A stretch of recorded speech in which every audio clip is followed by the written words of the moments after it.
Assalamualaikum warahmatullahi wabarakatuh. Sebelumnya, perkenalkan nama saya Olia Fianisi Presya dengan NIM 21060171 dari Prodi Ekonomi Pembangunan. Di sini, di video kali ini merupakan video untuk pemenuhan tugas mata kuliah jurusan Statistika lanjutan. Nah, ini merupakan tugas mingguan, di mana pada minggu kali ini ditugaskan untuk membuat video tutorial dalam mengolah data, regresi, dan korelasi, serta uji asumsi klasik dengan software Evius. Jadi, pertama-tama kita akan membuat tutorial untuk eh, regresi terlebih dahulu. Jadi, bagaimana langkahnya? Langkah-langkahnya. Nah, langkah-langkah yang pertama kita harus membuka aplikasi dari Evius 12 terlebih dahulu. Nah, kita buka.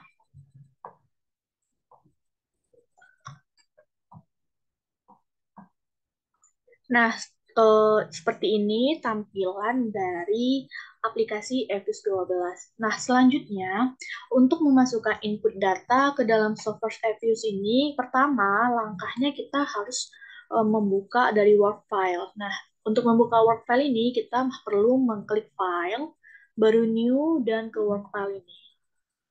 Nah, untuk work file structure type itu that regular frequency, dan untuk that specification-nya itu annual, karena data yang akan kita olah atau data yang akan kita hitung ini berupa data tahunan, jadi bentuk data per tahun-tahun gitu. Jadi dari data yang akan kita hitung, untuk start date-nya itu merupakan tahun awal dari data. Jadi data kita ini diawali pada tahun 1989. Dan untuk end date-nya itu tahun akhir dari data soal kita, yaitu pada tahun 2018. Baru kita oke kan. Nah, setelah muncul input ini, kita bisa memasukkan data dari soal kita yang sudah kita masukkan ke dalam Excel dengan mengklik quick terus ke empty group. Baru kita bisa kita copy paste datanya. Jadi ini kita klik dulu dan ke empty group edit series. Nah, setelah ini keluar, kita tinggal copy paste.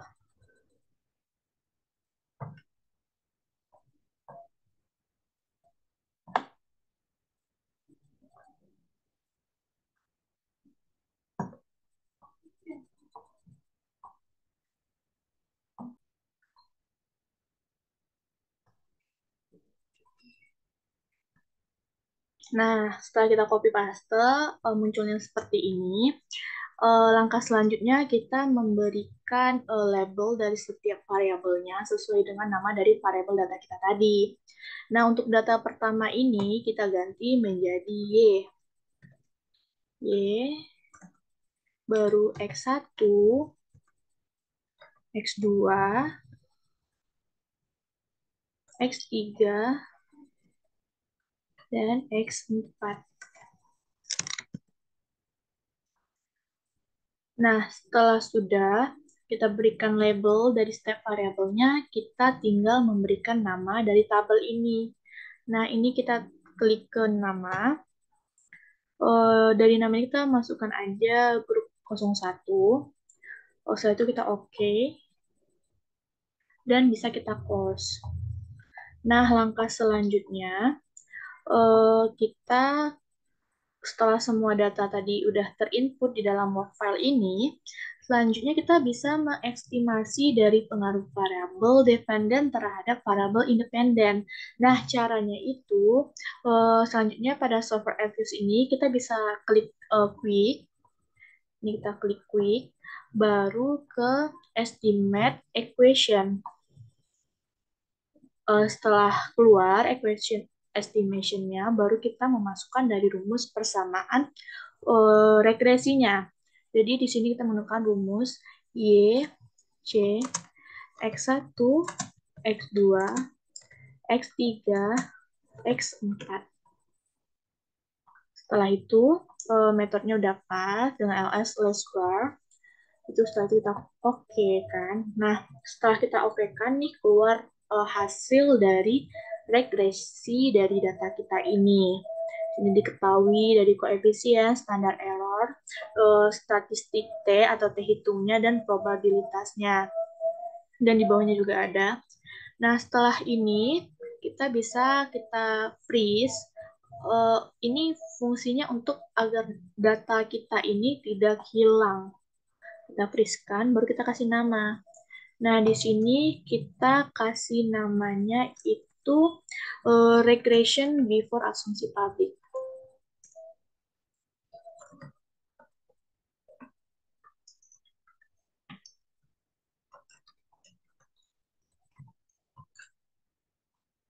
Nah, itu kita oke kan.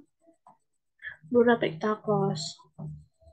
Nah, di sini untuk hasil dari regresi yang muncul ini belum bisa kita interpretasikan. Kenapa?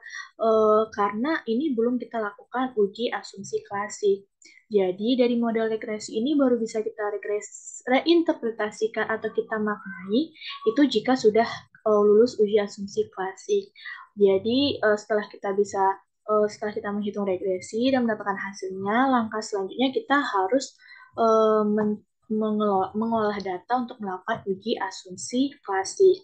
Nah, bagaimana sih caranya kita uji asumsi klasik di dalam EVIUS ini? Nah, pertama itu kita bisa melakukan uji asumsi, uji normalitas. Jadi, di uji normalitas ini dimaksudkan untuk menguji apakah nilai dari residual yang telah distandarisasi ini berdistribusi normal atau tidak. Dan nilai residual ini dikatakan berdistribusi normal jika nilai residual terstandarisasi sebagian besar mendekati dari nilai rata-ratanya. Nah, untuk di video kali ini kita akan menggunakan metode Jar-Kelbera. Jadi langkah-langkahnya kita bisa membuka dari file hasil regresi ini. Kita bisa di blok dulu, baru di copy paste. Setelah kita copy paste, diokekan. Nah, setelah itu uji normalitas ini bisa kita lakukan dengan mengklik view, baru ke residual diagnosis. Residual diagnosis bagian histogram normality test. Kita klik dan keluarlah hasil chart regresi tadi. Di sini ada mean, median, maksimum, minimum, standar deviasi, knowledge-nya, jar kebiarannya, dan probability-nya berapa. Nah, setelah keluar ini bisa kita lakukan freeze dan kita kasih nama. Itu fungsinya sama biar datanya tidak hilang. Nah, di ini tabel ini kita kasih namanya uji normalitas.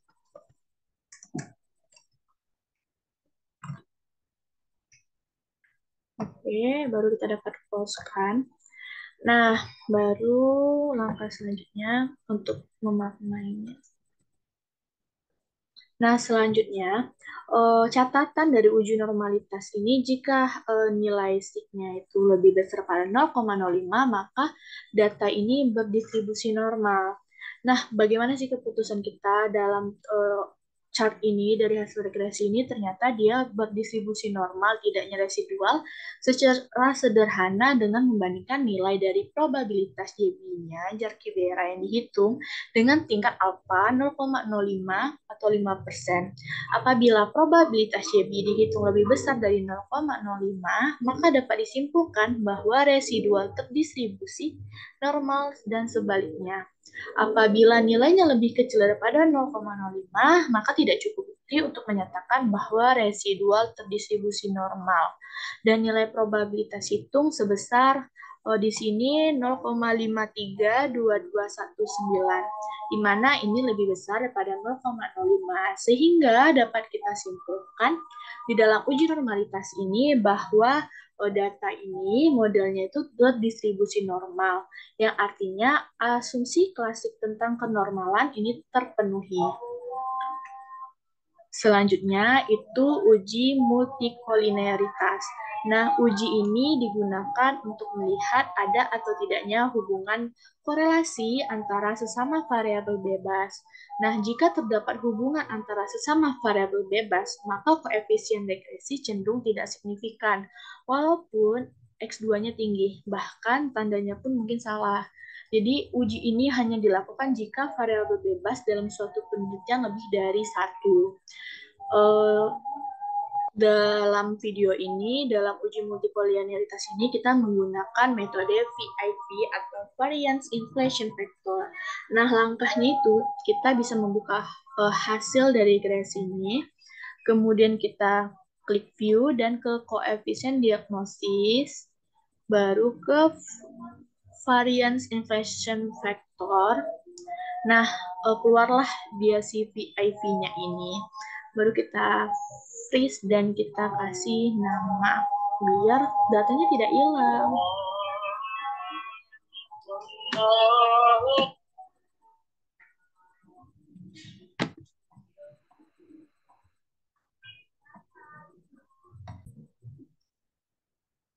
Baik, di sini kita ganti nama menjadi uji multikolinearitas.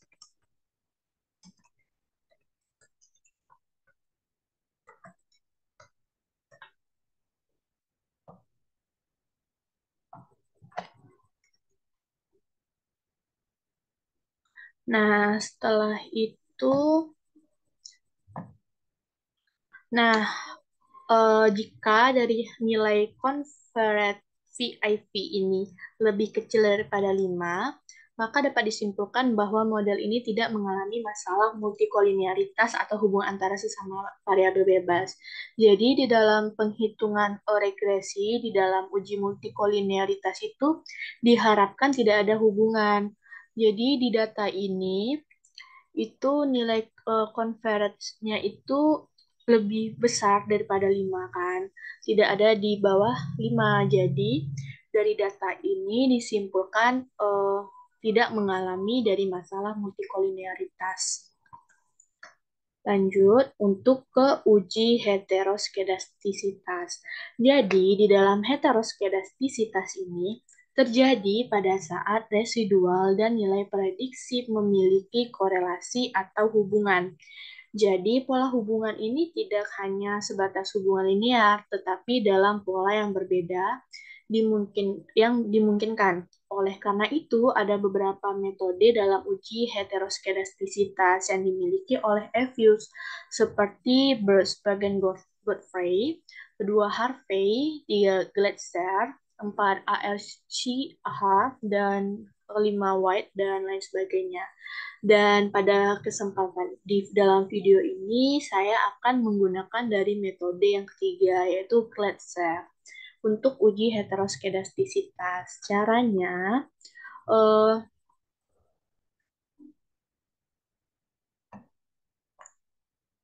kita bisa buka dari view, terus ke residual diagnosis, dan ke heteroskedasticity test. Nah, untuk specification test type, itu kita menggunakan yang Glatzer. Baru itu kita klik OK. Nah, keluar deh kan dia si uji heteroskedastisitasnya ini, tabel ke bawah. Nih, setelah itu kita jangan lupa untuk kita freeze dan memberi namanya.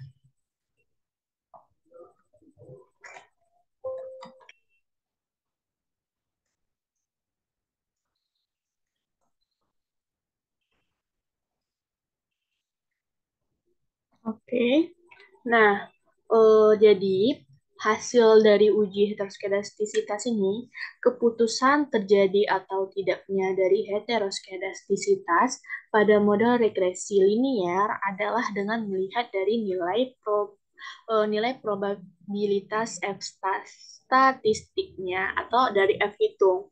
Nah, jika nilai dari probabilitas F hitung itu lebih besar dari nilai nyata atau sebesar 0,05, maka H0-nya kita terima yang artinya tidak terjadi heteroskedastisitas. Sedangkan apabila nilai probabilitas F hitungnya lebih kecil dari nilai nyata, maka H0-nya ditolak yang artinya terjadi heteroskedastisitas. Nah, dari data regresi kita ini di dalam uji heteroskedastisitas memiliki nilai probabilitas F hitung itu sebesar 0,3518 nih. Di mana 0,3518 itu kan lebih besar dari tingkat nilai nyata sebesar 0,05. Sehingga berdasarkan uji hipotesis ini, H0-nya akan kita terima, yang artinya tidak terjadi heteroskedastisitas. Selanjutnya, uji autokorelasi. Jadi, uji ini tujuannya untuk mengetahui uh, untuk mengetahui ada atau tidaknya korelasi antara anggota serangkaian data observasi yang diuraikan menurut waktu atau time series. Jadi, uji ini hanya dilakukan di dalam data berbentuk atau menggunakan time series. Jadi, langkah-langkahnya pada work file heteroskedastisitas ini kita bisa mengklik view, baru ke residual diagnosis, dan ke serial correlation LM test. Nih, baru kita oke. Keluar. Dah setelah keluar, uji autokorelasinya. Jangan lupa untuk kita press dan memberi nama dari tabel uji korelasi ini.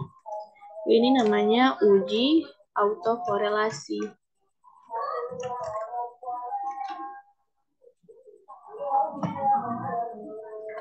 Setelah itu bisa kita close. Nah, untuk dari hasil kesimpulan dari autokorelasi ini, di mana diketahui nilai probabilitas atau F-nya itu 2,23 ini sebesar 0,6998, yang dimana dapat kita sebut juga sebagai nilai probabilitas F hitung.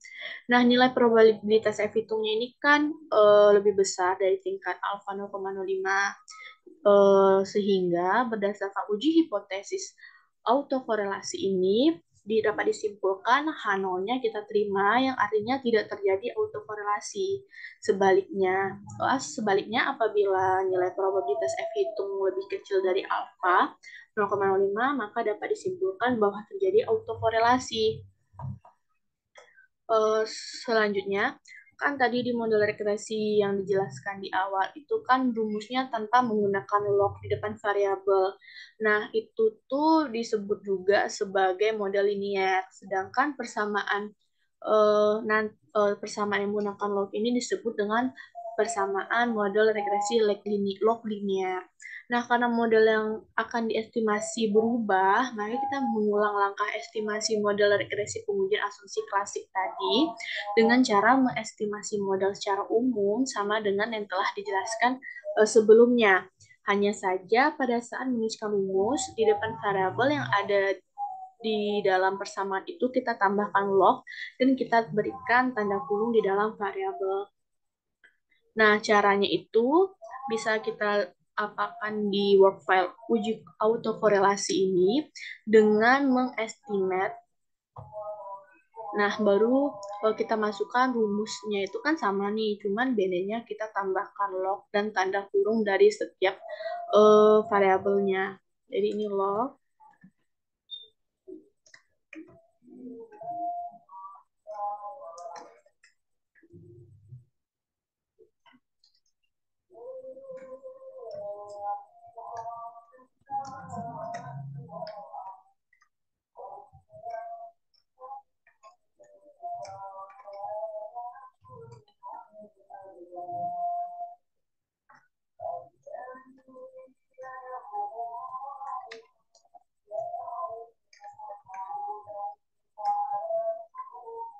Nah, setelah kita berikan log dan tanda kurung dari setiap variabel, bisa kita klik.